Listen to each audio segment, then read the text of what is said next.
दोस्तों इस वीडियो में इंपॉर्टेंट क्वेश्चन को डिस्कस करते हैं।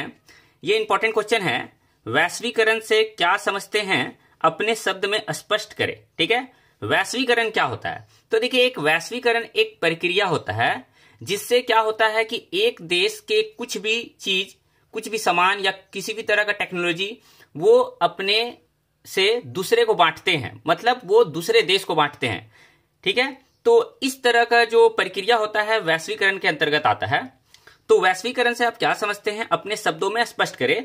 तो आंसर है, वैश्वीकरण का अर्थ होता है कि घरेलू बाजार को विश्व बाजार के साथ व्यापार, पूंजी, तकनीक, श्रम एवं सेवाओं के मुक्त प्रवाह के साथ जोड़ना या समन्वय करना। क्लियर है? वैश्वीकरण है क्या? तो वैश्वीकरण का अर्थ होता है कि घरेलू बाजार मतलब एक डोमेस्टिक मार्केट को, मतलब एक नियर मार्केट को, छोटा मार्केट को एक इंटरनेशनल मार्केट के साथ क्या करना, कंपटीशन कराना, या फिर दूसरे मार्केट के साथ क्या करना, दूसरे देश में जाकर अपने सामान को बेचना। ये सब जो होता है वैश्वीकरण के अंतर्गत आता है। ठीक है, वैश्वीकरण का अर्थ है कि घरेलू बाजार को विश्व बाजार के साथ व्यापार, पूंजी पैसा देकर, तकनीक टेक्नोलॉजी देकर, श्रम मतलब कोई श्रम करना, मतलब श्रम मतलब ये कि देखिए बहुत सारे इंडियंस जो हैं दुबई या फिर अमेरिका या फिर बहुत सारे कंट्री में जाकर काम करते हैं। ठीक है, तो वो क्या कर रहे हैं, श्रम कर रहे हैं उस जगह पे। ठीक है, एवं सेवाओं के मुक्त प्रवाह के साथ जोड़ना या समन्वय करना है। क्लियर है?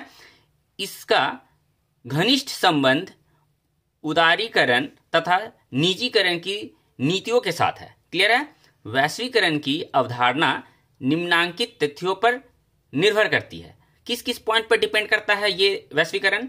तो फर्स्ट पॉइंट है, विभिन्न देशों के बीच वस्तुओं और सेवाओं का मुक्त प्रवाह। ठीक है, विभिन्न देशों के बीच वस्तु का या कोई सामान है या फिर सेवाओं का, कुछ भी सेवा का मुक्त प्रवाह। क्लियर है? सेकेंड है, विदेशी निवेश अथवा पूंजी का मुक्त प्रवाह।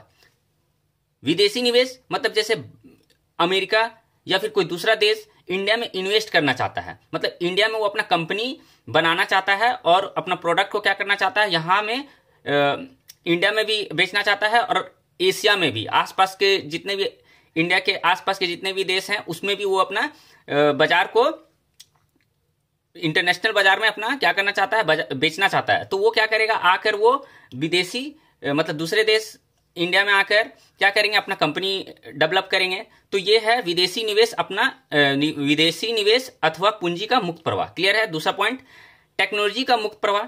ठीक है, टेक्नोलॉजी भी दे सकते हैं, प्रौद्योगिकी। ठीक ना।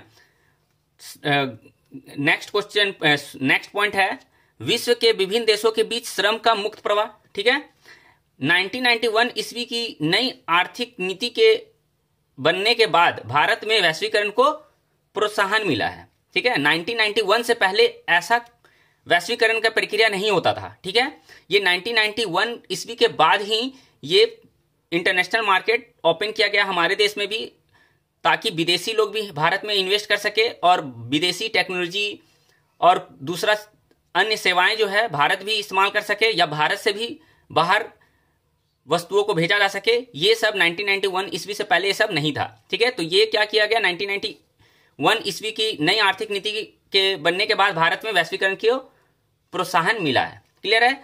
तो होप आपको वैश्वीकरण से क्या समझते हैं समझ आ गया होगा। वैश्वीकरण प्रक्रिया में बहुराष्ट्रीय कंपनी की क्या भूमिका है? ठीक है, वैश्वीकरण प्रक्रिया में बहुराष्ट्रीय कंपनी की क्या भूमिका है? तो आंसर देखिए दोस्तों, वैश्वीकरण प्रक्रिया, देखिए वैश्वीकरण होता क्या है, तो वैश्वीकरण एक ऐसा प्रक्रिया है जिसमें घरेलू उत्पाद या घरेलू सामान को इंटरनेशनल मार्केट में क्या किया जाता है, बेचा जाता है, विदेश में बेचा जाता है, तो ये वैश्वीकरण कहलाता है। तो बहुराष्ट्रीय कंपनी की क्या भूमिका होती है ये वैश्वीकरण में? ठीक है, विदेशी कंपनी क्या करती है? तो आंसर है, बहुराष्ट्रीय कंपनी प्रायः विश्व में ऐसे स्थान की तलाश में रहती है। बहुराष्ट्रीय कंपनी मतलब इंटरनेशनल मार्केट जो होता है, बहुत बड़ी बड़ी जो कंपनी होती है वो क्या करती है, ऐसे स्थान को खोजती है जहां उनके उत्पादन की लागत कम हो ताकि अधिक से अधिक लाभ कमाया जा सके। मतलब ये कि बहुत बड़ी बड़ी जो कंपनियां होती है वो ऐसे स्थान को खोजती है जहां पे वो अपना प्रोडक्ट को क्या करे, सस्ता में बनाए और मार्केट में ज्यादा उसको लेने वाला व्यक्ति भी हो। तो ऐसे जगह को खोजती है कौन, बहुराष्ट्रीय कंपनियां। तो फर्स्ट पॉइंट ये हुआ। सेकेंड पॉइंट है विभिन्न देशों में बहुराष्ट्र कंपनी के निवेश में लगातार वृद्धि हो रही है। विभिन्न देशों में बहुराष्ट्र कंपनी जो हो रही है ना, वो निवेश में लगातार वृद्धि हो रही है। इसके साथ ही विभिन्न देश के बीच विदेश व्यापार में भी वृद्धि हुई है। ठीक है, अगला पॉइंट है विदेश व्यापार का एक बड़ा भाग बहुराष्ट्र कंपनी द्वारा नियंत्रित एवं संचालित होता है। विदेश व्यापार का एक बड़ा भाग बहुराष्ट्र कंपनी द्वारा क्या होता है, संचालित होता है, नियंत्रित और संचालित होता है। नेक्स्ट पॉइंट है इस प्रकार बहुराष्ट्र कंपनी विभिन्न देशों के बीच संबंध को तेजी से बढ़ा रही है। साथ ही विभिन्न देशों के बाजार एवं उत्पादनों का भी तेजी से एकीकरण हो रहा है। ठीक है, एक साथ सभी देश एक दूसरे के साथ क्या कर रहे हैं, बिजनेस करने के लिए इच्छुक हो रहे हैं और बिजनेस कर रहे हैं। ठीक है, अतः कहा जा सकता है कि बहुराष्ट्रीय कंपनियां वैश्वीकरण की प्रक्रिया में महत्वपूर्ण भूमिका निभा रही है। तो इस तरह से ये क्वेश्चन भी बहुत इंपॉर्टेंट है।